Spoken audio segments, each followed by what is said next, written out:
Welcome to SaaS Stories. Today I'm joined by the lovely Kate Bradley Chernis from Lately, and really excited to talk to you today about what you've created in the SaaS industry. And yeah, I think our founders and marketers in the SaaS industry are really excited to hear more from you about how you got it launched, what you found were the gaps in the market. Selfishly, I'm going to ask you a lot of questions about employee advocacy because this is actually something I really need to get launched this year. But welcome. Thank you for being Thank on the you. show.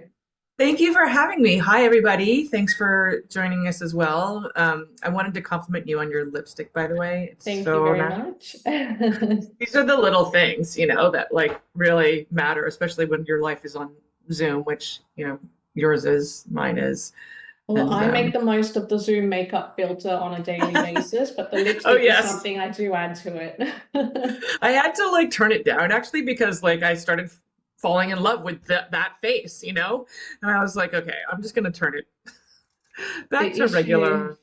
The issue I had was that when I got on a Teams call or a Google, they didn't have the makeup filter. So I was like, oh no, is this what I really look That's like? the worst. I get so mad at them. I mean, it is really. Why isn't everybody learned this? And why isn't Zoom charging us all more for it? Because we love it. But yeah, I'm totally with you there. I Um, know, but so and that's, by the way, this is one of the things that like through this journey that I've been on. It's been a decade, by the way, since we launched wow. lately. I know that the things that I can do to feel empowered and in control because so much is out of my control. Yeah.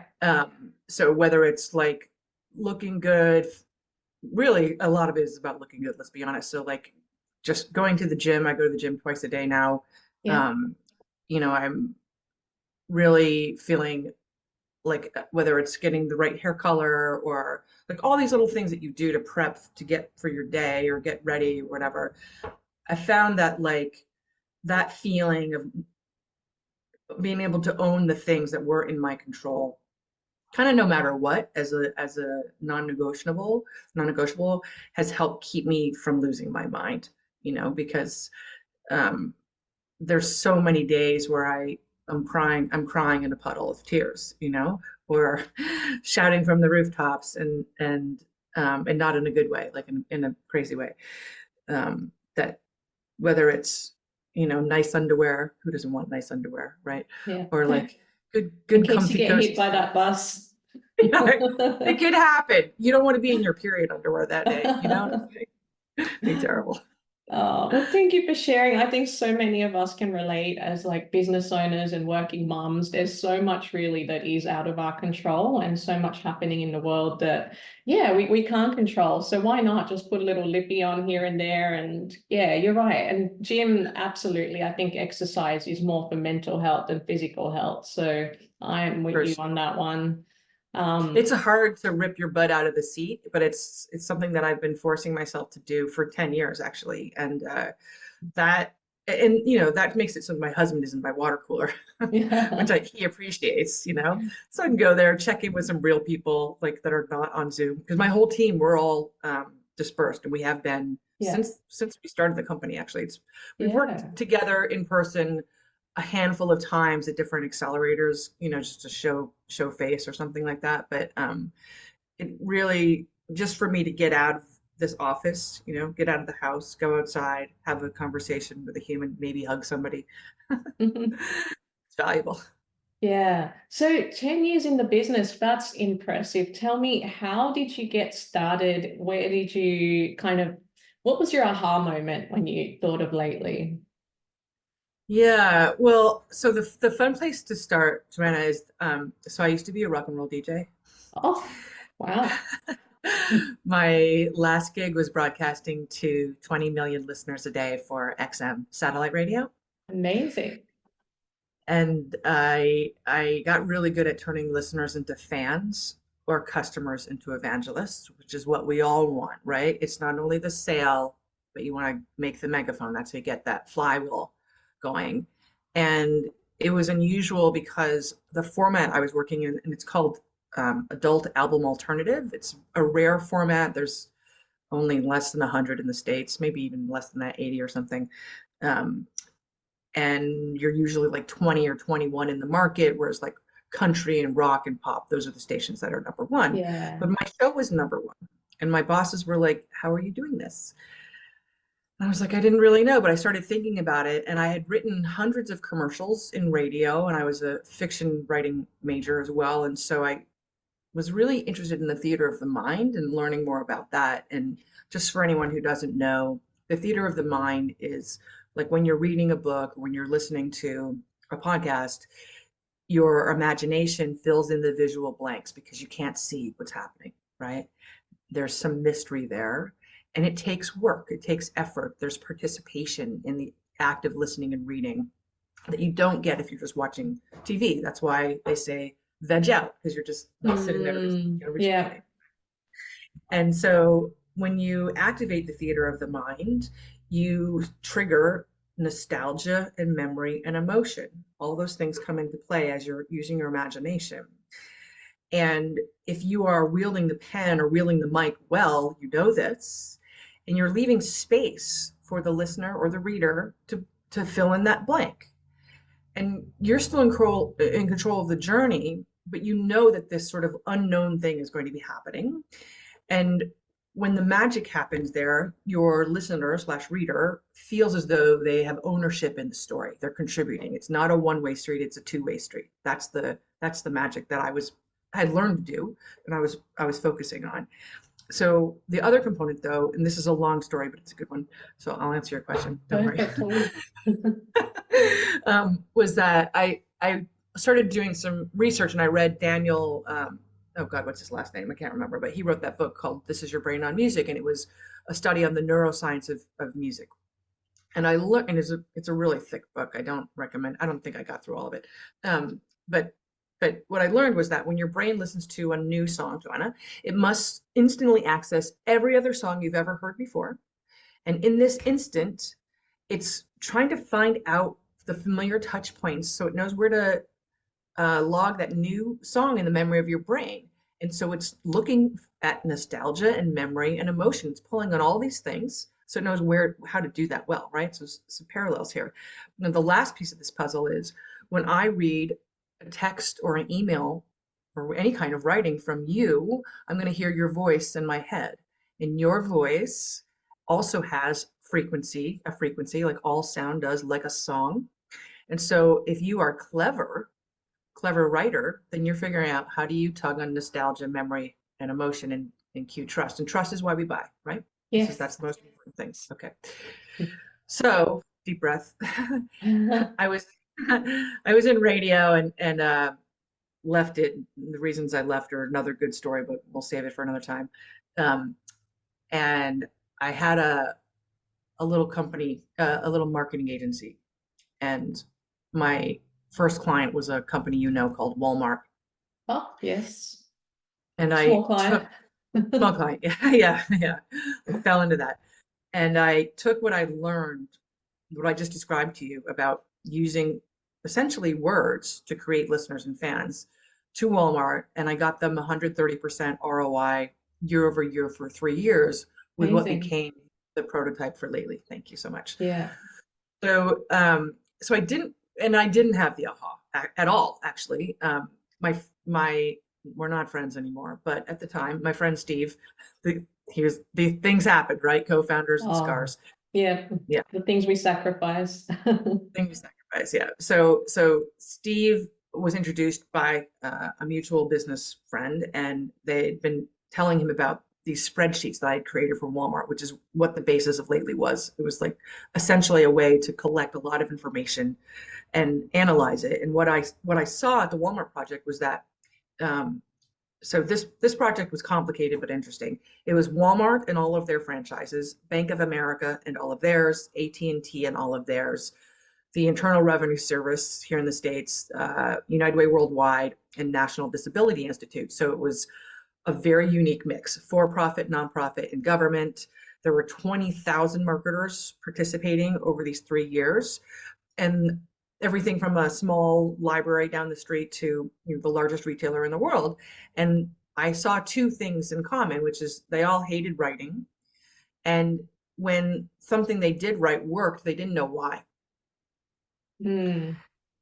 And that was interesting to me. And so I spent a lot of time looking at stuff that was working and taking those bits out and putting them somewhere else. Like if this paid ad did well here, let's try it on social. Or I would study, we were advertising in newspapers and I was looking at the zip codes. What was in that paper? What was the ad we wrote? And can we use that on social media or that kind of thing? Yeah. And so Steve was like, let me see your spreadsheets. He always wanted to see all these spreadsheets that I was using from all my clients at this point. And he kept saying, listen, we just need $25,000 and we'll build some wireframes and we'll automate your spreadsheets. And I was like, this is total gibberish to me. I was like, what's a wireframe? Don't touch my spreadsheets. What are you, crazy? They're awesome. And 25 grand, like I came from radio. Like I was buying my first house and I'd saved my whole life. You know, I've been eating 2 buck chuck and ramen. You know, I was like, this person is crazy. And he ended up pulling the 25K out of his own pocket and bringing along Jason, who is now one of my co-founders. And they showed up on a Sunday night right after Christmas. So like the whole world was on vacation. I had 2 glasses of wine already. I was pissed off. It was 8 o'clock at night. I'm like, what are you guys doing here? And they showed me the wireframes and I was like, oh my God. Right. So that was how it started. I swear, all the great stories for some reason include ramen noodles. And yeah, the rest of the world is always asleep when it happens, isn't it? It's That's so such a funny. good story. Such a good story. I'm just wondering as well, like, so social media, and this was 10 years ago, Mm. and this exploded for the likes of Walmart. I mean, that's a fantastic ROI to be achieving for them. I guess since then, have you found a change in the B2B consumer since you've been doing this over 10 years? Like what you saw back then, you know, and we've been through the pandemic now. We are now seeing 70% of millennials as decision makers, and social media is kind of their thing. Are you finding it works a lot better now, differently? Any insights into that? That's so funny, and that no one has asked me that question, so good on you. Um, there's some things that are definitely the same, which is like number one, marketers and self included, we're just as lazy as we've ever been before, right? Mhm. Everybody wants to push a magic button and walk away. And even with AI, that doesn't exist, you know. So Yeah. we're constantly selling against magic, which is very annoying to me, to be honest. Like because this only happens in marketing. Nobody sits down to do their accounting with QuickBooks and thinks they're not going to do any work, right? Yeah. Like you have to participate with the software. The other thing that's interesting to me is marketing. It's just like diet advice or beauty advice. You can't tell people the same thing enough, right? Like so, it's like with diet, it's always calories in, calories out. That's how Yeah. it works, right? There's no magic. And even some of the most famous agency people in the world have asked me, how often should we post on Twitter? And you're like, I just make it up. I mean, honestly, like that's just a ridiculous question. 20, 10, you know, it doesn't matter. Experiment, you know.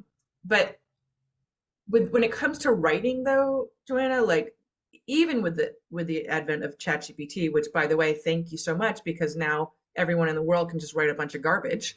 So our job as marketers is the same, which is cut through the noise, but now it's just harder to do that.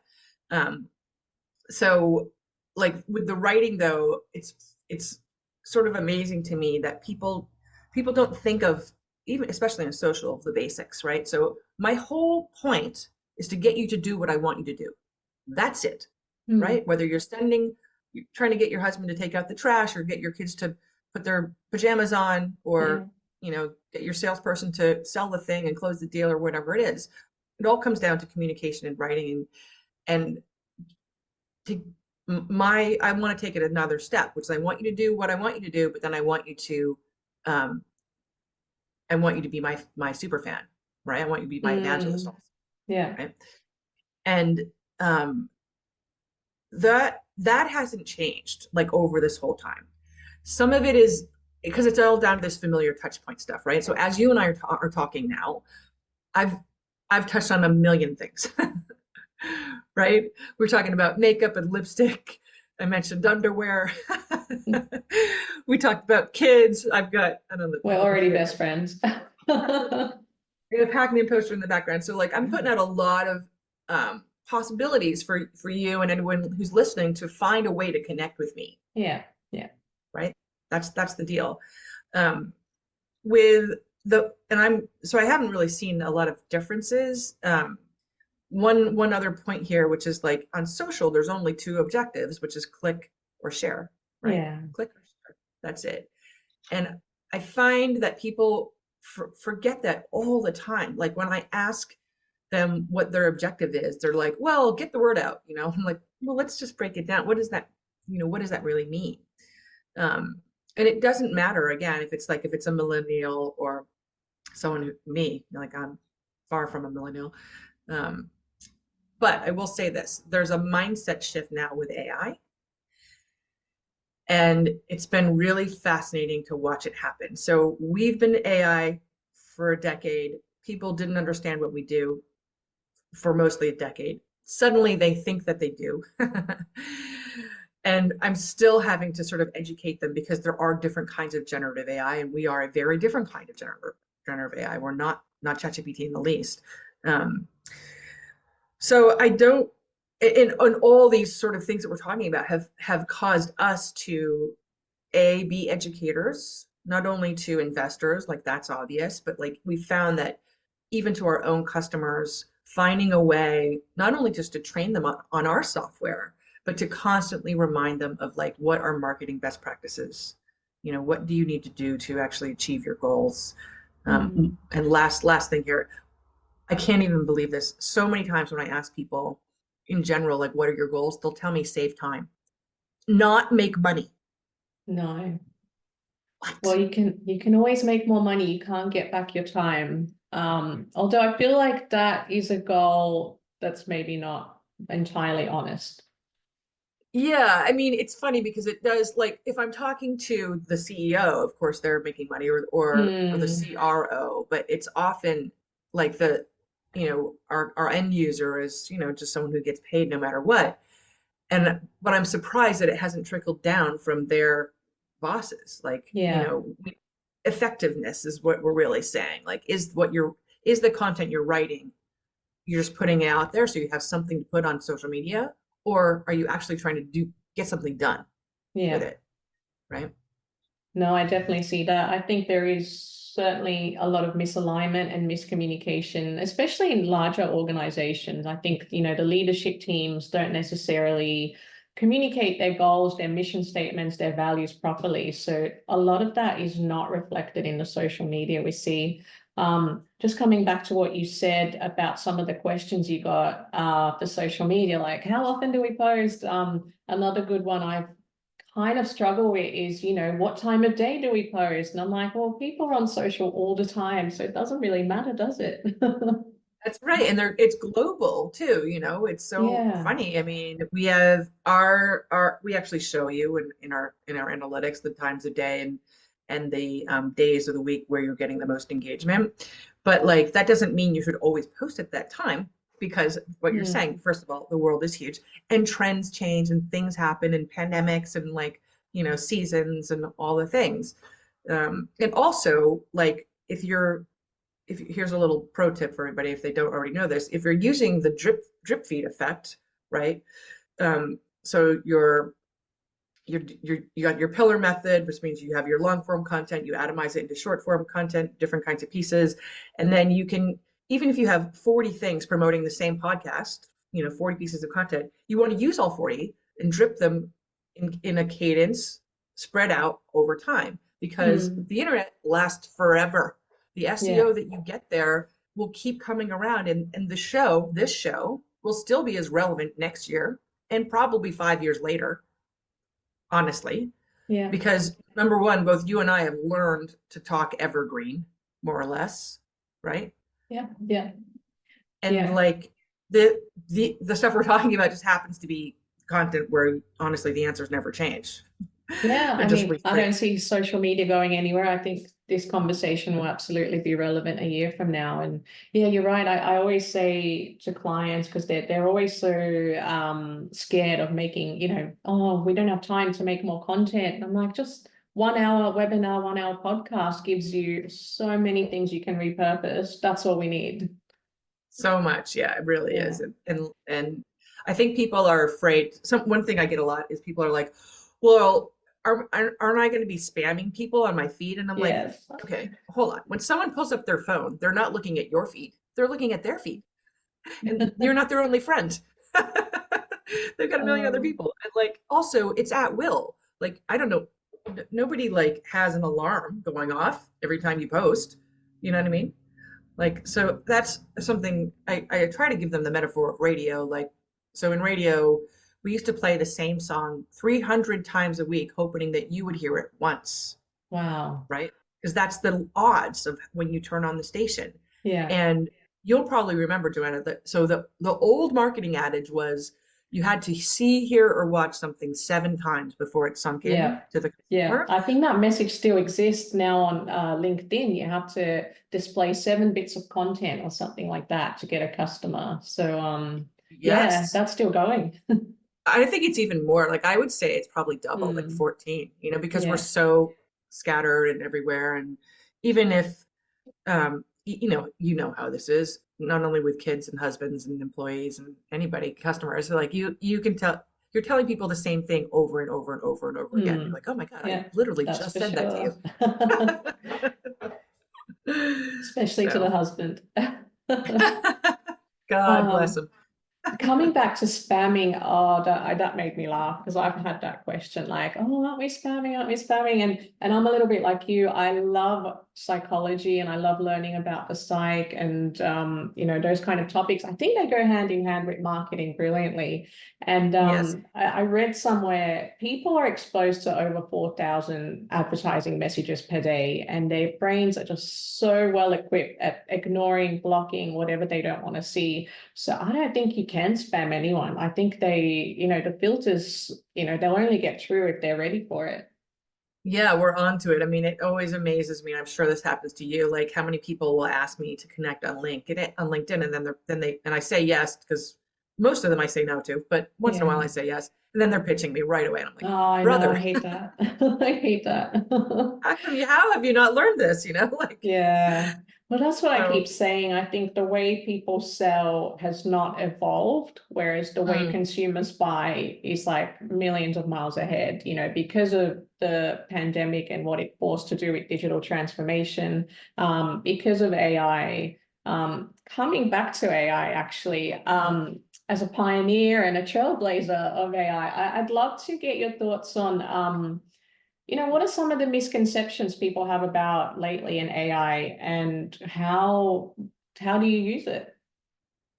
yeah, well, thank you. So the number one misconception about AI in general is that um, we think it's what Hollywood taught us. So everyone expects AI to be magic, to be Terminator, or ET, or R2D2, or whatever. And that misalignment has causes the expectations to be super out of whack, for not only for our product, but even ChatGPT and anything else. Like, the nutshell here is sentient learning doesn't exist. That's the bummer. And the reason why I think it's important for people to understand is that it's not only all the data and patterns that are required, um, but then also the variance as well, and multiple existence of the same variance. So like if you're asking a robot to fly a plane for you, not only would the robot have to like know the manual back and forth, right? But then think of all of the things, the weather, the malfunctions, like and Mm, have to have that experience multiple times. People really underestimate and undervalue us. Like we have this thing here, it's called your executive function. And your executive function in your brain allows you to take in everything you see and make a judgment on how to act with that yeah, information. Right? And we're all using this all day long. It's how we exist, right? yeah. And the story I share is that my friend Jeff actually was riding in a commuter bus down to New York City. Every day he sat in the front, and one day a car was driving on the other side, and the wheel flew off the car. Freak accident. It Oh flew into the no. bus, It hit my friend Jeff in the head. He did not die. But what happened was it injured his executive function. So Jeff looks like a normal person. You can hang out with him and he talks to you and he can drive and like he's great to be with. He can't go to work anymore. But he also can't hang out with you for more than about 20 minutes because his executive function is exhausted because it's Yeah. working so hard to do what we don't even consider every day because it's, right? So like if you were to literally list out in a spreadsheet all those decisions that your brain makes Mm, in in the millions it just made in the last 2 seconds, right? yeah. So I think that's something important for people to kind of understand is like what goes into AI and what makes it Mm. work. Um, and then your second question was what you want was what is Second lately? question, how is Lately using AI? I'd love to know more. But yeah, just Yeah, coming back to Jeff and that executive function as well. I know I've read enough books to understand that the front, is it the prefrontal cortex? It's responsible for things like thinking before you act, right. filtering information. So if he's not filtering information, that's just overload. So he would get absolutely exhausted. Um, but yeah, no, I completely agree with you on the power of the human brain. And I think AI, you know what, I've read somewhere that ChatGPT is actually getting dumber because of all the questions that we're asking it. Because of those stupid questions. Yeah. That's So hilarious. I would love to see how far that, AI takes us. And I guess that's my next question for you. How is Lately using AI? And also, what do you see as the future of AI? What do you think will happen next with it? Yeah, well, so we built what we call collaborative AI, um, which means that a human and the AI interact to get you great results, right? So we did this early on because we saw the difference, and I'll explain this. But Harvard Business Review wrote an article about this actually, saying that collaborative AI outperforms AI alone 2 to 7x every time, right? And the reason is because the human is able to analyze and course correct what the Hmm. AI does. And you guys, if anyone has used ChatGPT, you've seen it. Like if you don't prompt the hell out of it, you're going to get a Yeah, ridiculous answer, right? yeah.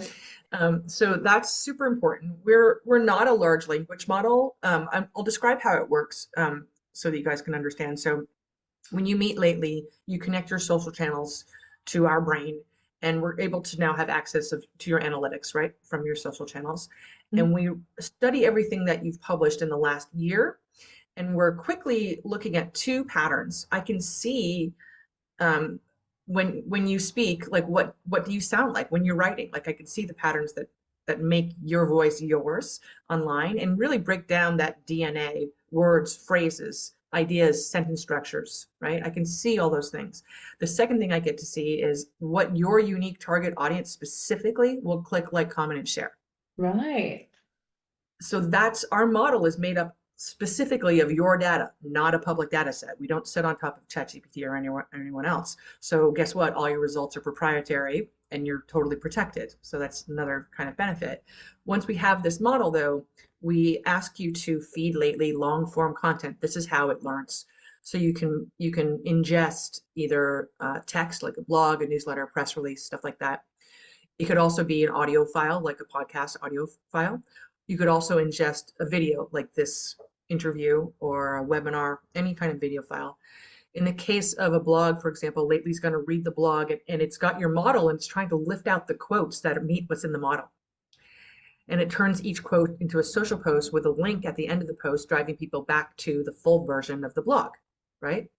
Yeah. And it will also start to rewrite what it pulls up, not totally from scratch, but it starts to learn that voice of yours. And it'll be like, well, I know that Kate likes to say, holy hot pickled jalapeno peppers instead of, holy cow. So I'm going to inject that, right? And then in the case with audio and video, it makes a transcript and it reads the transcript just like it would the blog, lifts out the highlights, and then it attaches an audio or video clip along the same kind of line there. Yeah. And then you can publish it through our platform, which is all powered through AI. So the AI will tell you the cadence, what the drip feed should be, Mm. times a day, like all that kind of, you know, great, interesting, nerdy Wow. stuff that we like. So, yeah, so that's, how it works. And the AI is ours, so the other important thing is because it's ours, so your stuff is private, it's proprietary, so you own your results. That performance learning loop though is the best thing. So we're connected to your analytics, and we're always checking in with your analytics, being like, this content is specifically for Joanna and specifically for her audience, right? Because we know what they want. Mm. Um, and nobody else can do that we know of. Yeah, yeah, that's invaluable. I mean, we do a lot of social media campaigns for clients, and that data just, yeah, I mean, because when you can't come up with a social media strategy, there's so many questions that go in there, like who is our audience? What do they want? When are they on? What do they want to see? What are they reading? And I think historically, a lot of agencies and also companies have been doing this manually, just trying to figure it out. Which is fine. We'll get there. Our human brains are definitely capable of that. But like the time that it takes us to do something like that is, time better spent somewhere else. So yeah, that's amazing. I'll definitely need to check that one out because that is something we struggle with and we'd love to learn more about and absolutely speed up the process as well.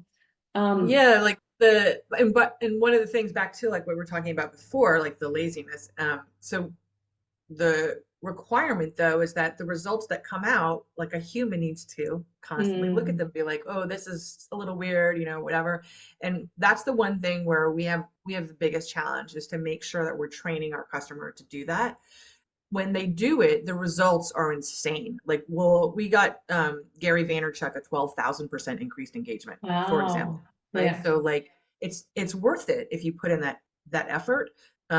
One thing though that's worth noting, Joanna, is there's this crazy global trend for a lack of analyzing capability in humans and employees at large. Um, and so it's sort of ironic that like AI needs this now more than ever, but companies can't hire analysts fast enough because they can't find them. No, yeah, that's right. That's right. I Mhm. mean, people with AI, they're so scared, like, oh, they're taking over jobs, but actually they're creating a lot of jobs. Like, I've already got my kids learning, talking to ChatGPT. I mean, they're asking silly things like, what's your favorite color? But at least they're getting exposed to it early because I just see so much potential in terms of, new work that needs to be done. And yeah, I absolutely see that as a collaboration. I agree with you on that Yeah, one. it's been also like interesting because um, one of the insights we'll show you like word clouds, like remember those patterns, the Yeah. DNA I was Yeah. showing? We'll literally show you the word clouds for any campaign you're doing, any theme, your clouds versus my clouds. And that information is so valuable. Like you could take that and use that in a million things across your business, right? Yeah. And Yeah. that's something that we're focused on this year is to find a more automated way to help people understand, you know, what what they can do and how they can repurpose that kind of information. Yeah. I think But that's anyways, great because it really one question I get asked a lot by a lot of clients is, we're trying to get a better understanding of who our audience is. We don't know these X, Y, and Z about them. And I think mm, what you're saying there is, it really does help guide what content you create that will resonate with your customers. So yeah, that's invaluable. yeah, one funny note there, like, and we are guilty of this too. You can always just ask them. Yeah. We forget how valuable like the interview is or the survey. Yeah. And like I mean, I think I've done two or three, well, formally, of course, like I talk to Mm, customers and you get a lot of answers just by having a conversation with people. But even so many companies are like, ask us about social listening if that's something that we provide. And we like the typical, and we say no because you're an idiot if you're not going to LinkedIn, literally to LinkedIn to do your work there, or to Twitter or Facebook or Instagram or wherever it is. Like you have to interact with the platform itself yeah. to understand what people are saying about you. Really, that's what they want too. They don't want us to always be doing the third party. So if people are, you know I don't know, anyone who's telling me that they're a social media marketer and they don't ever use their own phone to do it. Just Yeah. like, Yeah. you know. Can I switch to a question about employee advocacy? This is something I'm really curious about. I recently read that an employee is 90% more likely to be trusted than a company CEO, which I thought was hilarious. I absolutely love that. And it's something we've been telling our clients a lot now, like, look, you need to get the employees engaged. They need to be your advocates. Not only is it good for the company, it's also good for them because they get to work on their personal brand. But it also, I think, creates a nice company culture as well. What's your experience with employee advocacy? Yeah, I'd love to hear from you. Yeah, I mean, you're totally right. It starts from within, and if one of the things that we just decided to do early on was to walk the talk, you know, and my team is amazing. Literally couldn't stand up without them. I am occasionally a terrible person. I mean, sometimes I'm awful, you know, and they tolerate me, which I am so grateful for. And I've worked hard to include them, like really super open book about what's happening with the business, talking about the good, the bad. I mean, there's a lot of bad, Mm, you know, it's yeah. hard being a startup CEO, and really just try to include them and make them feel part of a lot of decisions. I mean, someone has to be the leader. That's just how it works. You know, it's like any Mm, team. It happens to be me, you know. Um, and because I think a couple of things, like my co-founders were all independent people with their own DBAs. Like, so everyone had worked for themselves before. And so they're just very autonomous people. And we hired other autonomous people as well. So like we don't do well with people who need a lot of direction. It just kind of breaks our whole situation. no, not good for Um, a startup. You kind of need, self-runners. you Yeah. really do. And like, you know, the Brian, my CTO, has like a rule, which is like, um, you know, if you're asking like ask Google first, way before you ask me the question, because chances Mm, are, and it's funny, we've met some people and we've had to break them of that habit, but our Slack channel is I have everybody in every channel, almost every channel.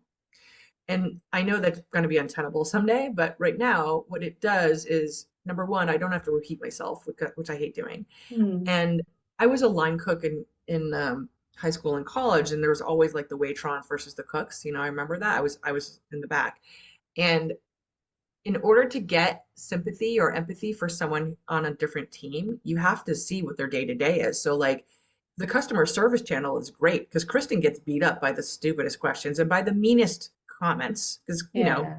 customer service takes a lot of punches. And so the tech team can see that she's having kind of a bad day, maybe like back off or something, right? Mm, yeah. And like similar, we all follow each other on social media. Like when you join the company, like I asked you to share your handles. And so like I know the day Chris's dad died of suicide. I know what day that is because he talks about it. And so like I Mm, try to make myself a note, like don't be an asshole to him that day. yeah. You know, Yeah. um, and I've had to ask my team to not take paychecks multiple times, multiple occasions, some for months on months and on end. And the only what I learned is that what motivates them, it seems to me, is not money, Mm, which yeah. is kind of strange, but it's being in this club. Like they want us to win. You know, are we Mm, there? We're making a gamble here, right? And we're all in it together. Like literally, I know how cheesy that is.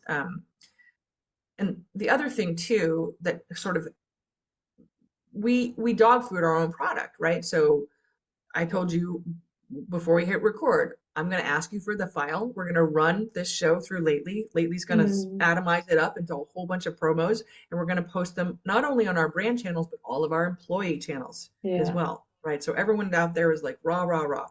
Because this is the only lead gen we do. We don't do anything Yeah. else. No, Yeah. no cold calls, emails, whatever. And we have a 98% trial to sale conversion Wow. because we've gotten so good at, you know, this game, right? Because of trust as well with the employees. I mean, sounds like you Yes. practice what you preach and it works really well for you. And yeah, I think that's what I'm trying to understand. Like, how can companies do exactly what you're doing better?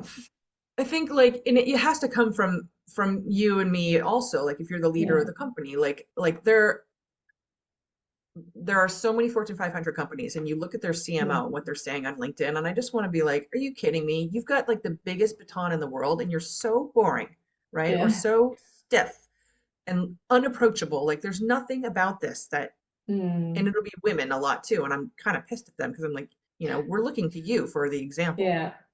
But that's the thing. It's like you have to, it's the golden rule, do unto others, Yeah. right? Yeah. It starts from at And the top, doesn't it? Yeah. yeah, yeah. And then by the way, like when we do this, this is how we can show our customers the way as well, right? Mm. So that's a good example is to like to be able to point to our own content and be like, okay, well, this is how it's supposed Yeah. to roll. And I have another secret too, which I'll tell you, which is Yes, please. when we have It's all a right. No one's Slack channel. listening. Lean in, yeah, lean in, everybody. Um, so we have a Slack channel called Sharing is Caring, and we use it in a couple of ways. Number one, um, so I write all my own content online because Lately learns from me. There's a couple of things Mm. that it learns from, Okay. but when I write a post on LinkedIn, I'll get 86,000 views. Like I am good at Yeah. this, right? But we'll take my posts and we'll drop the link to them, and Sharing is Caring, and the whole team, even my engineers, like the most anti social media people, right, are all charged with liking and commenting and boosting the content, right? Yeah. Now, we also do that with our customers. So when you become a customer, you become our best friend. We're going to help you in this process because we're all in it together. And we Mm. do it with our targets too. So if there's people that we want to be our customers, we make sure that they know who we are because we're participating in their game, right? Yeah. And it's fun. Yeah. And that's the important thing. Fun. Um, Yeah, and coming back to what you said earlier, I think people they think they might be motivated by money, but they rarely are. It's really, I think if you have a purpose and a mission, and it sounds like you have a very dynamic culture as well. It's like exciting times and everyone kind of supports each other. That's really yes, important. And I know this year, or actually I should say last year, especially a lot of companies have gone through with problems with the recession and things like redundancies. It really does impact culture and, trust and, employees feeling heard and supported. So I think that's really important when thinking about employee advocacy as well. Like you can't just expect them to suddenly pick it up if the culture's been toxic or if people are not feeling that's um, right. heard. So yeah, I think it And does need to come from within and above. And yeah. it does. And like also my skill, like is not cheerleading. And so I have to make sure that there's people on the team whose skill that is, right? Mm. And this one woman, Katie, is especially great at it. She's always like saying something in the general channel to like if it's a quiet day, like she'll pop in there with a funny story or even something silly like, how's the weather? We got Yeah. 12 inches here or whatever. And Oh, it's so great because like I'm so negative, Joanna. I'm always looking at the the glass half empty. That's my great skill in life. And no one needs any more of that, in their day. And so they're so good at offsetting my stuff. And like once in a while, they'll even catch me up, call me on it, be like, yeah. "Hello, negative girl, you need to take a break, Yeah. go take a walk," or something like that. So I really appreciate that. And the last thing I'll say is we get together, all of us once a year. Even that we've offered the interns, they never come, but we fly everybody in and we have a meal together and we do a thing together, like a hike or something. And because we're small enough, everyone has been able to either stay at my house or in an Airbnb nearby. Mm, And there's nothing like inviting people into your house and like no. making a messy meal like tacos, something that, Yeah. you have to reach over people and have a good time. Yeah. No, it's absolutely. And I think that's kind of been challenging with everyone working remotely. I think Yeah. there's been so many times I've been speaking to someone on a weekly basis, and I just kind of real until we finally meet in person, and I'm like, I can't believe this has taken so long. And now that I've met Yeah. you, I feel so much closer to you. So yeah. It's huge. I mean, that's another thing too. When Kristen came on, like we were teaching her because Zoom wasn't her life, like how to reach through the screen and like give people a virtual hug. Like, what does that feel like? How can you be memorable or charismatic when you're so far removed, you know? Mm. And Chris, by the way, is also a former DJ, so he's Ah, excellent at that. I gotta hear some playlists from you too. Yeah, yeah. Well, he's got a show called Next Music. Actually, I'll drop you his Instagram. Yeah. And he publishes new playlists. I think once a week or once a month. I can't remember anymore. But we go way back. We were from the same format, and it's funny actually. There's a lot of ex music people in startup land, and Yeah. this is why I think is because it it's lawless. I mean, when we were in radio, it was a totally lawless kind of thing, and like. I think there, there was sexual harassment was everywhere because there were no women and Mm. payola, like radio has had its crazy day. Um, but I think that's the thing that attracts me is like I was also a line cook, so same kind of deal. Like everything that Tony Bourdain ever wrote is totally true. Um, but all these things have the lawlessness, the chaos, but Yeah. also I'm kind of a product person because I love that we can like see a couple of complaints from a customer. We only need two or three to know that it's a pattern, and then fix the product, and then we can see the result, good or bad, like pretty much instantly. And Mm. the same with radio, like because we were live, so get it all up hot at once, put it out there. You can hear the feedback. You know, Yeah. No, that's really interesting. The skills that you pick up in order to become like a good founder especially a SaaS startup as well. I think yeah, radio days would have taught you lots. Anything in your like earlier days as a child, in your upbringing that you think has really helped shape the way you make decisions today about the business?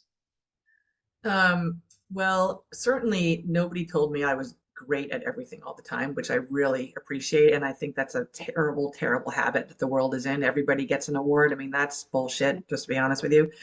Um, like that's just Participation crazy. award. Well done. Yeah, I mean, No, that I was mean, same as there is me. a winner, right? There is a winner.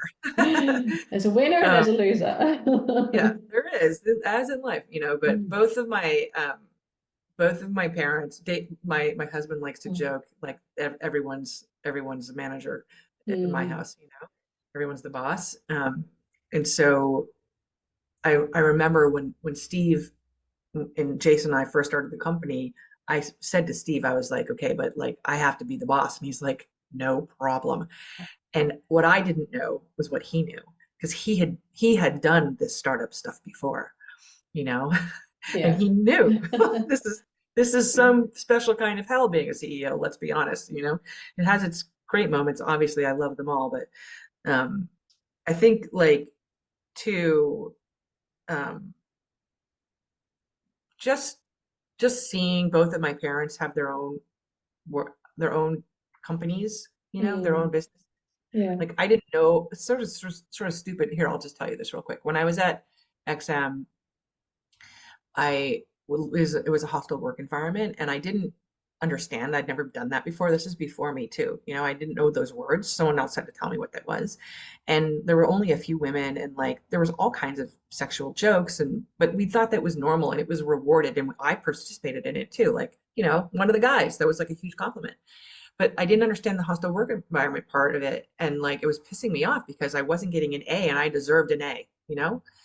And my body started reacting to it like really terribly, and I had all these ailments like head to toe. All this stuff was going wrong Yeah. because the stress was like screaming at me. My body was just like, hey, you got to get out of here. Yeah. And I wasn't listening because I didn't want to. I mean, I had my dream, I thought. And I moved to another music company. I left Exam and I went into licensing, and it was another boys club, and the same shit was happening. And my dad, three things happened, or maybe four, all in one week. My dad lovingly shook me by the shoulders. He was tired. I was like crying and like uncontrollable. And he was like, listen, you can't work for anyone else, and there's no Mm, shame in that. And so suddenly I was like, wait a second. Oh my God, both my parents have their own job things. Of course, this is like a total option. I didn't even think about it. But then he also said, there's no shame in that. And that is what I felt. I was running in my mind everything that I had done to deserve this, right? To my male bosses. They were treating me this way because I had done something wrong, which is fucked up. And then my husband overheard my dad. he was my boyfriend then. He went to the bookstore, which is what you did, and bought me Guy Kawasaki's Art of the Start, which is like, the startup book. Yeah. And I got through the first chapter and it said, don't make a plan, just get started. And so I threw the book away because I was like, well, I don't need a book for That's this. all I needed. And then almost done. So, and then I also read The Secret. Do you remember that book? Yes, It's the yes. self-help book. Okay. I Mm. think it's a terrible book, but the message was good. But it And works. like, it works, right? And like, what I thought was, oh yeah, all I'm talking about is how much pain I am in and how much I hate my job. And like, my whole talk track is just terrible. I got to change this whole thing. I got to change my mindset. And Mm. then a couple of guys were delivering me a product for work that they would normally mail, but they wanted to meet me because they were fans of mine from XM. They remembered me. And so I went to lunch with them and they happened to be angel investors. And they gave me 50 grand that week to start my first company before Lately. Wow. Yeah. First off, thank you so much for sharing that story. I think that's a beautiful story. And I think so many women, especially, can relate to that. I mean, even in this day and age, we're now, what, January 24? I know. I hear so many stories of, you know what, there's a boys' club inside the organization. I can't speak up. And just internalizing it, it really does make you sick because you're not really displaying your true self. You're kind of abandoning what you want to say, the feelings, the beliefs and the values that you have. Yeah. And yeah, just coming back as well to the skill sets and I suppose the characteristics required to start a business. I can relate a little bit to that. My parents, they definitely did, try to start their own business as well. They moved me from a very young age from country. I think I went to like six different primary schools in four different countries. Wow. So That's I hard. think, and my mum was the same. She would never kind of say, good work, well done. It was always like if I had a problem as well, she's like, just toughen up, you can do it, like you can solve it. It's just giving me the power to do it. So I think it's certainly built a lot of resilience in me. And I think resilience is definitely a skill that you need as a startup founder, I think, because you're just going to deal with, problems and challenges on a daily basis. So just being able to kind of go, all right, this has happened, but that's okay. We can work on it. Yeah. I love the quote by, have you heard of Marie Forleo? She says everything is Oh figure yeah. outable. I just Oh, love that's that so good. line. Yeah. That's Absolutely so love true. it. Um, Yeah, our version of that is it's always right in front of you. That's what we say at the yeah, company. It's like usually you've either done something before, you've done it already, the work is in front of you, or there's a metaphor that you've learned in your life that you can apply to this yeah, scenario, right? yeah. This is an opportunity for learning. I always like to think that, like, this is something I need to learn in life right now. Um, Right, right. That one is just so painful because you're just like, yeah. okay, God, all right, I'm surrendering now. I know, I know. So, But just one final question, really, just about helping, the startup founders that are listening to this podcast right now, I suppose. What advice can you give them aside from what you've already said, about obviously, it needs to come from the top. The culture that you create with your employees is imperative, resilience, believing in yourself. What other advice, like just with your experience scaling lately as well, what can you give to them that would help them in their scaling journeys too? the best advice that I got from another founder was to always look for the patterns. And as soon as you can find the patterns, you're going to know to either double down or like go ahead and pivot or fix it, right? Mhm. And that's something that has come back is just the best gift that keeps on giving, all the time.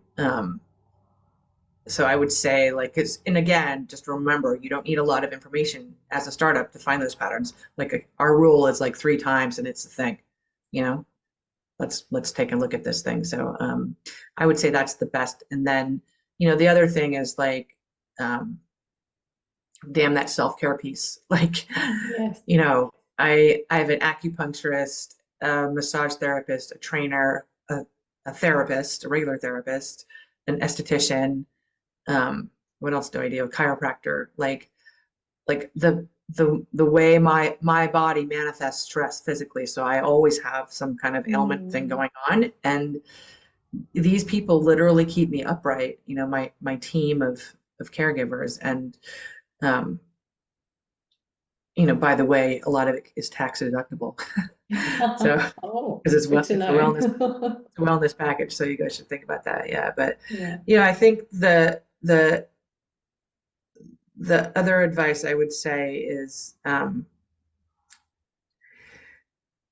you'd be surprised at how much you can delegate away. You Mm, know, even when you think, like, I've first of all, I didn't know my rope had. I thought I was at the end of it at least 6 times in the last 10 years. It somehow managed to get longer. But recently, I just really needed a break. And so I just started asking other people on my team to do jobs that they never would have done, that there is not in their job description in any way. And they say yes, they can, mm, and it's surprising always to me how well the job gets done, yeah. when it's not me and doing it, especially.